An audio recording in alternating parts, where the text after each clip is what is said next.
Dear parents, मैं Anjali Saraswat, science teacher, केंद्रीय विद्यालय number 2, Agra cantt. Class 12th व 10th के CBSE के रिजल्ट्स आ चुके हैं। हमेशा की तरह केंद्रीय विद्यालय संगठन ने शानदार परिणाम दिए हैं। हमारे विद्यालय ने भी 10th और 12th दोनों में ही 100% क्वालिटी रिजल्ट दिया है। आज एक बहुत ही इम्पॉर्टेंट विषय पर मैं आपसे बात करना चाह रही हूँ। मुझे लगता है अपने स्टूडेंट्स के लिए मेरा आपसे बात करना बेहद ज़रूरी है। आज का मेरा टॉपिक है एवरीवन इज़ जीनियस।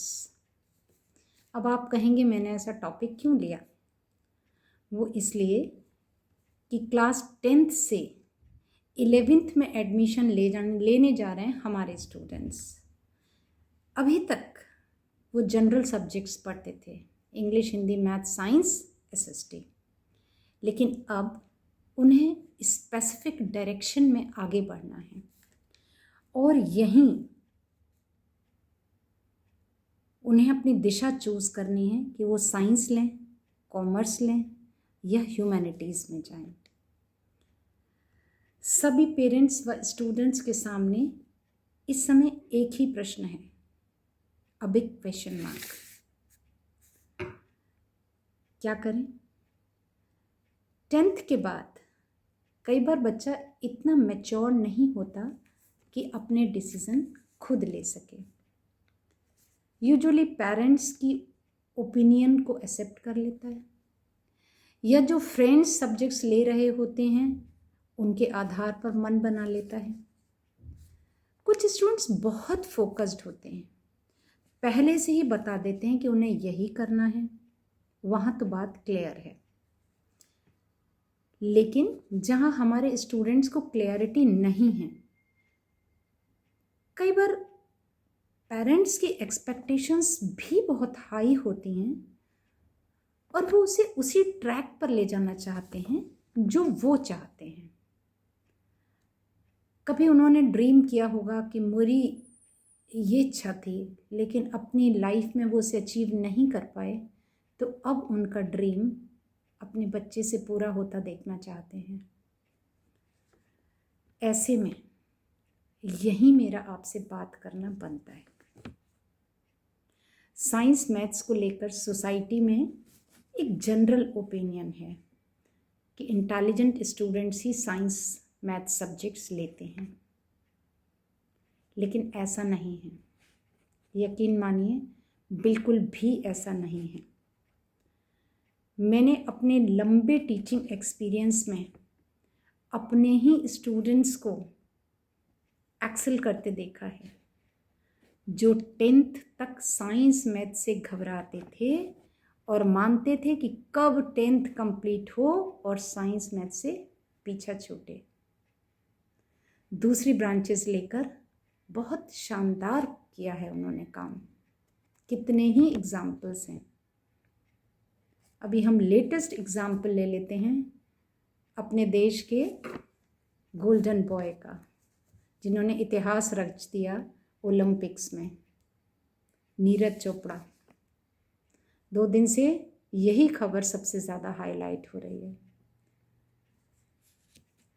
उनके टीचर का इंटरव्यू भी मैंने सुना।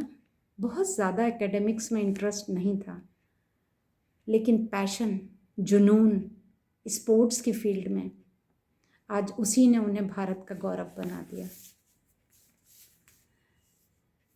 डियर पेरेंट्स, अक्सर बिना अपने बच्चे की क्षमताओं को पहचाने हम भी उसी भीड़ का हिस्सा बन जाते हैं। जहाँ और लोग जा रहे हैं, हमारे डिसीज़न भी उन्हीं के जैसे हो जाते हैं। मैं आप सबसे पूछती हूँ, क्या यह सही है? नहीं, एकदम नहीं। प्रश्न उठता है, तो फिर क्या करें? क्या करें? कैसे डिसाइड करें कि हमारा बच्चा किस स्ट्रीम से आगे बढ़े? यहाँ मैं आपको कहूँगी कि यहाँ हमें अपने बच्चे के इंटरेस्ट को पहचानना है। हमारी कोशिश होनी चाहिए कि हम बच्चों की रुचियाँ, उनकी नेचुरल इंस्टिंक्ट्स को पहचानें, उनसे बातचीत करें, उन्हें पूरा अवसर दें, पूछें कि वो क्या चाहते हैं। अपने डिसीज़न को उनके ऊपर हावी ना होने दें, उनसे पूछें, पहले उन्हें मौका दें कि वो क्या चाहते हैं, कौन सा फील्ड उन्हें बहुत आकर्षित करता है। अपने आसपास, समाज में, दुनिया में किस व्यक्ति को देखकर वो खुद को उस मुकाम पर देखना चाहते हैं। Artist, scientist, musician, teachers, actor, administrator, doctor, engineer, etcetera etcetera. Endless opportunities हैं वर्तमान में। पहले कभी कम होती थी, आजकल कोई कमी नहीं। अगला स्टेप क्या होगा? अब उसके चुने क्षेत्र पर चर्चा करें। बताएं कि जो आज का सफल व्यक्ति उसे इतना प्रभावित कर रहा है, उसे इस मुकाम तक पहुंचने के लिए वर्षों अथक प्रयास करना पड़ा है। बहुत मेहनत की है उसने, तब वो इस मुकाम तक पहुंचा है। वो जहां आज है, कल आपके जैसा ही था। उस क्षेत्र में आगे बढ़ने के लिए क्या क्या स्टेप्स होंगे, ये आपको भी थोड़ा अध्ययन करना पड़ेगा। उसके चुने विषय के पॉजिटिव और नेगेटिव एस्पेक्ट्स को बताइए। व्यक्ति सफल किसी भी फील्ड में हो सकता है, लेकिन कॉमन क्या है? सही वक्त पर सही दिशा में उठाया पहला कदम। पहला कदम सकारात्मक सोच, दृढ़ निश्चय, लगन और हमेशा सेल्फ मोटिवेटेड रहना आपको आपकी मंजिल तक पहुंचाने में मदद करते हैं। डियर पेरेंट्स, आप सबसे मेरा आग्रह है, अपने बच्चों का साथ दीजिए, उनके निर्णय का सम्मान कीजिए, उनमें अपना भरोसा जताइए, उन्हें हर संभव अवसर प्रदान कीजिए, उनकी हिम्मत बनिए। अगर कभी कुछ कम भी हो जाए तो ऐसा भूल कर भी ना कहें तुमसे ना होगा, पहले ही कहा था। करते हो ना मनमानी, अब भुगतो। नहीं, भूल कर भी ऐसा नहीं कहना। ऐसे वक्त में ही बच्चे को सबसे ज़्यादा आपकी ज़रूरत होती है, क्योंकि अगर अपने बच्चे को कोई समझ सकता है तो उससे बेहतर व्यक्ति आपसे बढ़कर कोई हो नहीं सकता। बच्चे को मोटिवेट करें, आगे बढ़ने के लिए प्रेरित करते रहें। कोई बात नहीं, हिम्मत ना हारो, फिर जुट जाओ। बड़े लक्ष्य कई बार वक्त ले लेते हैं।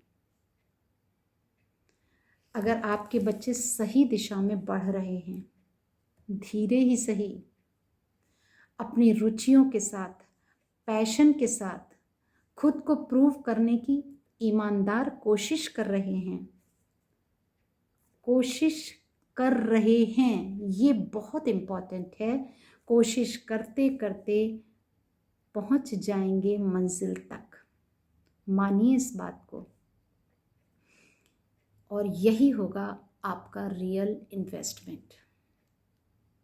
डियर पेरेंट्स, एल्बर्ट आइंस्टीन का कोट है जो मुझे बहुत पसंद है। Everyone is genius, but if you judge a fish on its ability to climb a tree, it will live its whole life believing that it is stupid. किसी की क्षमताओं से बाहर आपको किसी और तरीके से आप जज करेंगे तो हमेशा निराशा ही हाथ लगेगी। अपार संभावनाएं हैं, एंडलेस पॉसिबिलिटीज, बस आपको उन्हें एक्सप्लोर करने का मौका देना है, उन्हें अपने जुनून के साथ काम करने देना है। फिर देखिए कैसे लाइफ में एक्सेल करते हैं आपके यही बच्चे और आपको बनाते हैं proud parents. Thank you and remember, everyone is genius, everyone is unique. Thank you so much, dear parents.